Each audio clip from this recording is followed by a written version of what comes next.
बहुत समय पहले पहाड़ियों के बीच बसा एक छोटा सा गांव हुआ करता था जिसका नाम था काला गांव। यह गांव दिन के समय तो शांत और सुंदर दिखता, लेकिन रात होते ही अजीब घटनाएं घटने लगती।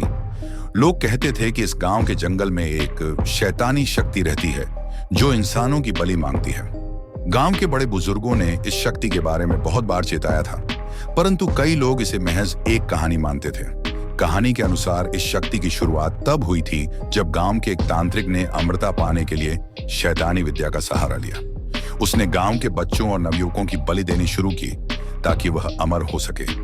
लेकिन जब तांत्रिक के काले जादू की सच्चाई सामने आई तो गांव वालों ने उसे मार दिया और उसकी आत्मा को जंगल में कैद कर दिया। हालांकि तांत्रिक की आत्मा अभी भी आजाद होने की ताक में रहती थी और बलि की प्रतीक्षा करती थी। गांव के लोग हर रात जल्दी सोने की कोशिश करते, क्योंकि अंधेरा होने के बाद गांव के बाहर जाना मौत को बुलाने के समान था।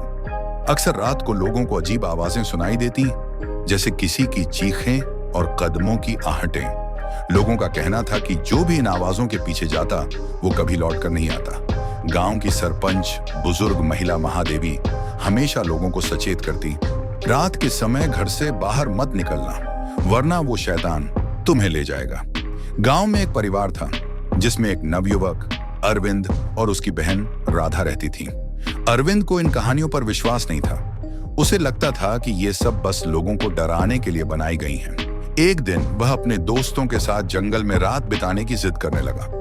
अरविंद और उसके दोस्तों ने ठान लिया था कि वे इस डर की जड़ तक पहुंचेंगे। उन्होंने एक रात गांव से दूर जंगल के अंदर जाने की योजना बनाई। महादेवी और गांव के दूसरे बुजुर्गों ने उन्हें बहुत रोका, पर उनकी जिद के आगे किसी की नहीं चली। रात के समय जब चारों दोस्त जंगल के भीतर पहुंचे तो चारों तरफ अजीब सी शांति और ठंडक थी।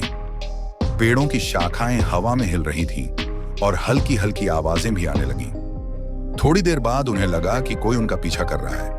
उन्होंने मुड़कर देखा, लेकिन कोई नहीं था। अचानक एक चीख सुनाई दी। वह चीख इतनी भयानक थी कि चारों के शरीर कांप गए। वे समझ नहीं पाए कि अब क्या करें। तभी उन्हें सामने की झाड़ियों में से हल्की लाल चमकती रोशनी दिखाई दी। वो चमक धीरे धीरे बड़ी होती गई और एक धुंधली आकृति सामने आने लगी। यह आकृति बेहद डरावनी थी। लंबे लंबे बाल, नुकीले दांत और उसकी आंखों में आग जैसी लपटें थीं। अरविंद और उसके दोस्तों के पैर जड़ हो गए। वे एक कदम भी नहीं बढ़ा पाए। वह शैतानी आकृति उन पर झपटी और एक भयानक गर्जना के साथ अरविंद के एक दोस्त को उठा लिया। अरविंद और बाकी बचे दोस्त जैसे तैसे वहां से भागे, लेकिन जंगल का रास्ता अब अजीब और अनजान लगने लगा था। हर ओर से उन्हें चिल्लाने की आवाजें सुनाई देने लगीं, जैसे कई आत्माएं उनकी ओर बढ़ रही हों। अरविंद और उसके दोस्त गांव वापस तो पहुंच गए, लेकिन उनके चेहरों पर हवाइयां उड़ रही थीं। उन्होंने महादेवी को सब कुछ बताया, लेकिन तब तक बहुत देर हो चुकी थी। अरविंद के दोस्त को उस शैतान ने उठा लिया था और अब वह उसकी अगली बलि के लिए अरविंद का इंतजार कर रहा था। महादेवी ने गांव के बुजुर्गों को बुलाया और उन्हें बताया कि यह वही शैतानी शक्ति है जिसे सालों पहले तांत्रिक ने जगाया था। अब उसकी आत्मा आजाद होने के लिए बलि मांग रही थी। गांव में भय का माहौल था। कोई नहीं जानता था कि अगली बलि किसकी होगी। महादेवी ने गांव के सबसे पुराने ग्रंथ से एक तरीका खोज निकाला जिससे उस शैतान को रोका जा सके। इसके लिए एक विशेष अनुष्ठान करना जरूरी था, जिसमें अरविंद को भी शामिल होना था। अरविंद पहले तो घबरा गया, लेकिन फिर उसने अपने दोस्त की जान बचाने और गांव को इस आतंक से मुक्ति दिलाने की ठान ली। अनुष्ठान की तैयारी शुरू हो गई। गांव के कुछ पुरुषों ने जंगल के भीतर जाकर एक विशेष स्थान पर वह अनुष्ठान करने का निश्चय किया। रात का समय था और अरविंद, महादेवी और गांव के कुछ बुजुर्ग जंगल के भीतर पहुंचे। महादेवी ने चारों ओर मंत्रों का जाप शुरू किया। शैतान की उपस्थिति हर तरफ महसूस हो रही थी।